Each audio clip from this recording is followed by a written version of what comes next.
From 1949 until 1989, Australia's secret intelligence agency kept files on 500,000 Australians. Yet during that time, only 2 actual spies were caught. In the 60s and 70s, the organisation's obsession was with communists, or those they saw as fellow travellers.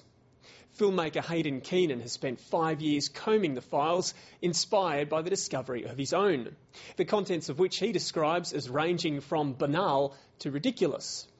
The fruits of his labour will be seen in an upcoming documentary on SBS. We'll meet some people of interest in the Canberra community shortly, but first, 3 key persons of interest feature in an exhibition of that name curated by Hayden Keenan. They are the file notes of Cold War era Sydney, long hidden from view. Balzac said there are 2 kinds of history. There's the history you read in school books and on the front of newspapers, which is all lies. There's another kind of history, a secret history, much more scandalous, and it's the one that tells you how things really happen. At the Police and Justice Museum, a covert world of photos, phone taps and even spy gadgets is being prepared for public view. Curator Hayden Keenan has researched the ASIO files of some prominent Australians for over 5 years. You start going into what I would have to describe as a dark biography. Your file will feature you on every page, and as you read through the file, we gradually get to know all there is to know about you from the point of view of an intelligence agency. We get to meet all your family, your friends, your lovers, your wife, your workmates. If they're really onto you, all your phone conversations will be synopsed and précised. All your travel, all the flights you're on, the rooms you stayed in. I think at the height of the Cold War, ASIO had between 150 and 200 paid agents who were paid to penetrate organisations. They had more than 1,000, several thousand contacts. They had the power to tap phones and open mail. They had a file registry of at least 100,000 files. Chifley set up ASIO in 1949, but he was voted out fairly soon after that. The exhibition explores the rise and expansion of ASIO during the Cold War, when Russian spies were infiltrating Canberra. And I have no doubt myself that the communist tactics are to disperse forces and to divide. In Menzies era Australia, the fear of communism was rife, and Australian members of the party, like Frank Hardy, were targeted. I find that the law of conflict, the basis of Marxism, is a very useful world outlook for me as a writer, and I feel integrated as an Australian, as a writer and a communist. Despite being a celebrated novelist and playwright, Hardy was stalked by secret agents for most of his life. Frank's got 15 thick volumes up to between 1949 and 1980. There's almost nothing in his file that indicates that he's a threat to the state, prone to violence. He's a major dissenter. And what you see is ASIO involving itself in some ways in the arts more because of Frank Hardy. We're very pleased to see them people come here. We're very pleased. What a wonderful friend they are. In the 1960s, Frank Hardy was instrumental in social causes like the land rights movement. He supported and publicised the famous Wave Hill Station walk-off.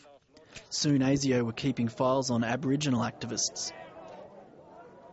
Historian David McKnight says ASIO was influenced by the conservative governments of its day and misunderstood the politics of the protest movement. When the anti-Vietnam and anti-apartheid movements emerged and the New Left emerged, ASIO saw them as a threat, as a big threat. The government certainly saw them as a big threat. And it's true there were communists involved in those movements, but of course the mentality of the time meant that if communists were involved, they were assumed to be in control, or secretly in control. And the only job then was to try and find out how they secretly controlled these movements. ASIO ended up on this hunt for Communist Party members, what was called front organisations, and this took in everything from World Council of Churches, peace movements, mothers' clubs in primary schools. Well, it is a threat to the state, and it probably is Michael Kirby's. Hayden Keenan says the files are windows into the young lives of now very respected Australians. Along with the exhibition, he's now producing a forthcoming SBS series called Persons of Interest. One of those is Roger Millis, a teacher, writer and actor, and the son of an active communist leader. He was under surveillance since childhood and later experienced huge impacts when ASIO information was secretly utilised by government agencies. They were very tense and turbulent times, and just to be mentioned before the Royal Commission on Espionage put the fear of God up some people. In September 2 years ago, when 2 time bombs exploded in the Sydney offices of a Yugoslav tourist agency, a new wave of controversy started about ASIO's activities.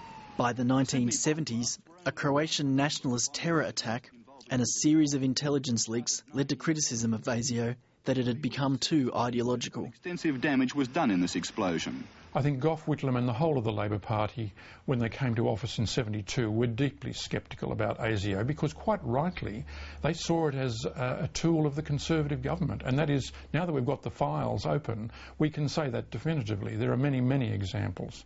It's expected Mr Whitlam will announce next week the name of the judge who will head an inquiry into all our intelligence services. In 1975, the Hope Royal Commission triggered greater scrutiny into the secret agency's far-reaching powers. In a sense, all that they did was to say, well, you have to rationally justify your targets. Ultimately, it was in modern management culture was introduced with performance reviews and all those other terrible things. And so, yes, the Hope Commission had a very big influence on the functioning of ASIO. One of the things that I'm hoping from this exhibition and later from our series is that we can draw out some historical threads into the contemporary age for people to be able to say, well, how should we oversee an organisation like this? I think if you're dealing with genuine threats to security, then a significant degree of secrecy is necessary.